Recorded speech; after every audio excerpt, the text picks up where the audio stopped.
خب من از آزمایشگاه دارم برمیگردم و خیلی خوشحالم برای اولین بار و برای همین گفتم که بیام یه ویدیو ضبط کنم بگم که در آزمایشگاه‌های آلمان چه می‌گذرد. بخاطر اینکه الان من با سه تا استاد مختلف آزمایشگاه رفتم، 2 سالی هم که هست اینجا و فکر کنم مثلا یه نتیجه گیری کلی میتونم از 18 داشته باشم و بهتون بگم. ولی قبلش یه کوچولو راجع به بک‌گراندم بگم. من تو ایران جانورشناسی خوندم و خیلی کار عملی انجام ندادیم و اینجا دارم میکروبیولوژی میخونم. اینجا همش کار عملیه، یعنی عملا چیزهایی که تو یاد میگیری برای تئوری برای اینه که تو بتونی کار عملی انجام بدی و اگه نمیتونی انجام بدی این تئوری هیچ برشون مهم نیست و به هیچ دردی نمیخوره. و در این 2 سال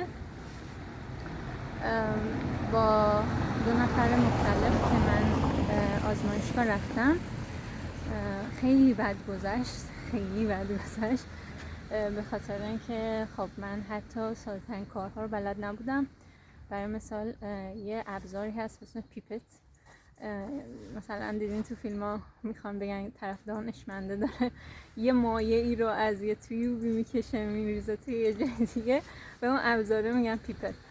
و مثلا یک میکروبیولوژیست دیگه ساده‌ترین کاری که بعد بلد باشه پیپت کردنه و من اون رو هم بلد نبودم و توی دپارتمان خودمون خیلی سرزنش شدم و خیلی بی‌احترامی شد بهمون، حالا نه تنها به من ولی در کل به ایرانی ها، به خاطر اینکه ما یه مقداری عقبیم. و حالا من مثلا توی اون کلاسایی که بودم هم کلاسی های خودم اکثرا از کشورهای کم فرصتی میمدن و من فکر کردم که مثلا یه مشکلی که از سمت ما،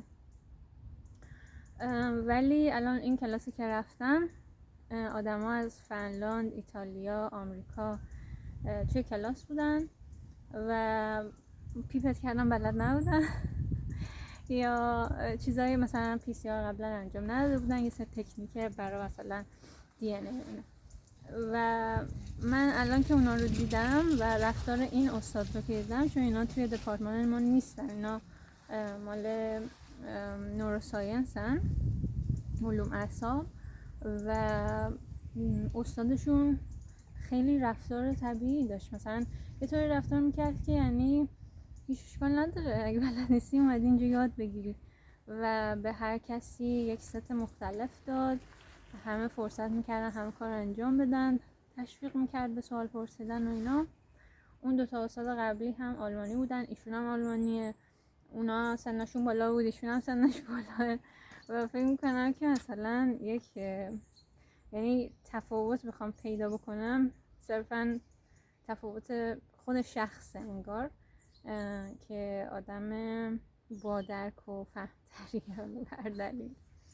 و امروز رفتم و خب با توجه به تجربه‌ای که قبلا داشتم یه مقداری هم محافظه کارانه تر رفتم و به خودم خیلی صحبت کردم برای خودم شکست رو این بار تعریف کردم و موفقیت رو هم تعریف کردم. من گفتم که اگه این بار داری میری شکست این شکلیه که تو نفهمی داری چی کار میکنی و اگر بفهمی یعنی موفق شدی. برام نتیجه اصلا دیگه مهم نبود و خیلی رویکرد خوبی بود، بدون استرس رفتم، سوال پرسیدم، حتی اگر احساس کردم سوال خیلی مبتدی و احمقانه‌ای باشه بازم پرسیدمشون و اون آدم خیلی درست جوابم رو داد و 2 چیز رو متوجه شدم. یک، در اون فکلتی خودمون دپارتمان ما آدم‌های نادرستی بودن، یعنی اون شخصی که در قدرت اجرایی داره اون مسئوله و اگر که تو حالت بد میشه یا مثلا یاد نمیگیری یا استرس داری هر چیزی، باید اول به اون فرد در قدرت نگاه بکنی و درست نیستش که به سمت خودت بیای، مخصوصا ما که از کشورهای بالاخره ایزوله تری میان. و دوم این که بچه هایی که از کشور دیگه بودن هم خیلی انگار مثلا چشم من رو به این مسئله باز کرد که این میتونه چیز طبیعی باشه. مثلا تو به هر دلیلی داشتی یه کار دیگه میکردی، الان اومدی و داری در ادامه مثلا تخصصت رو به سمت میکروبیولوژی ببری یا به سمت هر چیز دیگه ببری، میری و رشته رو عوض میکنی و این یه چیز طبیعیه. و وقتی که آدم همش به خودش شک داره یا نمیدونه کجا وایساده، انگار اجازه میده که دیگران باهاش رفتار بدی بکنن. و من واقعا خوشحالم که اینجا رفتم و این رو فهمیدم و اینجا هم دیگه درگیر اون چیزای کوچیک روابط انسانی نمیشم. مثلا اصلا برام مهم نیستش که استاد چه فکری میکنه، چون من پارسال انگار یک وزنی رو روی شونه ها میکشیدم که مثلا شکست من باعث خواهد شد اینا دانشجوهای بیشتری از ایران نگیرن و اصلا اینجور فکر رو میگردم. ما مسئول تصمیم های آینده اونا نیستیم و باید فقط به خودمون فکر بکنیم. و امسال میخوام یه مقداری حالا نه خودخواهانه ولی یک مقداری عاقلانه و بالغانه تر به مسائل فکر بکنم. و از تجربه امروزم خیلی راضیم. نوت برداری رو هم روی کاغذ کردم. کلا انگار از کامپیوتر و دنیای مجازی و اینها اومدم بیرون. تو ایران من فکر کردم اومدم بیرون، به خاطر اینکه من مثلا 4 سال 5 سال پیش همه جا دیاکتیو کردم، گفتم که دیگه من تو دام چنین چیزهایی نمیافتم. ولی یه سری کارهای پایه‌ای و اساسی انگار یادم رفته بود، مثل نوت برداری یا اینکه قلم و کاغذ چطور کار میکنه و اون رو هم به خودم یاد دادم.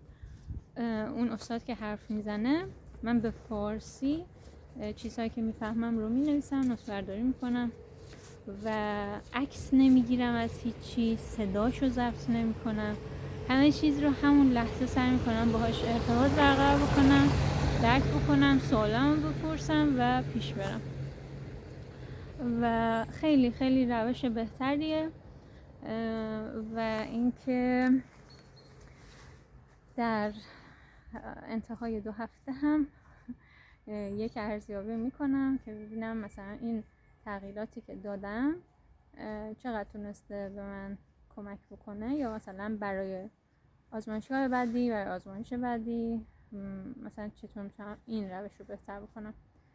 و هر حال بعد اون 2 سال گذشته می بود که من این تغییرات رو میدادم و